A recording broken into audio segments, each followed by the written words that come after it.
Isang araw na naman po ng ating pagiging entrepreneur, businessman, pinaganda ko lang po pagiging vendor. Kasi magtitinda po tayo uli ng chicken skin. So, yan, marami kaming order ngayon. Ito pala naluluto ko. Ito, pinapalamig.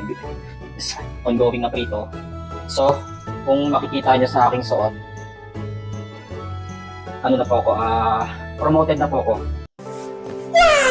Dati part-timer lang, ngayon, head chef na po ni Madam Mara. Naka-apron na po ako and hairnet. Hindi po talaga to hairnet, shower cap.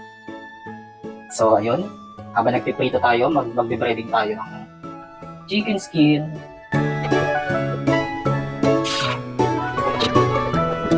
So, ayan, isa-isahin ko pa rin siya na kailangan kumpleto yung kanyang breading. Para lahat may breading.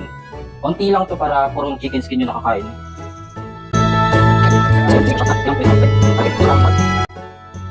Medyo marami kaming order ngayon. Ito nakadalawang basket ako eh.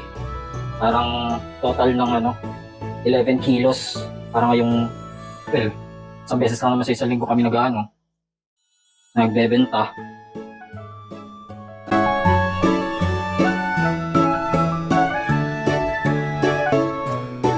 Hugas kamay kasi ako'y titikim.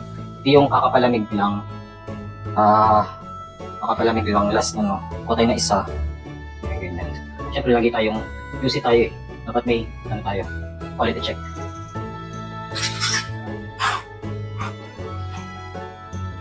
Oh my God! Sarap.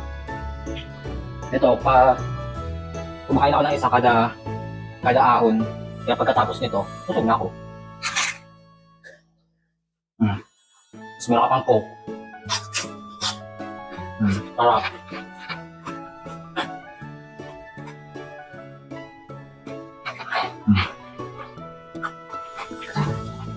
Pero ka na, busog ka pa.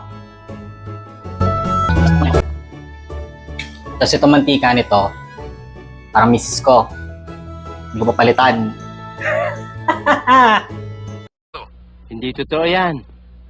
Bola lang yan.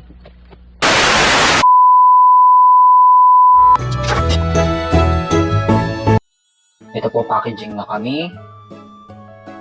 Magluluto pa ako mamaya, pero okay ito kasi may delivery kami mamaya. Ayan. Si Mrs. ang nagpapack. Hi! Ayan. So, yun lang. Bye-bye.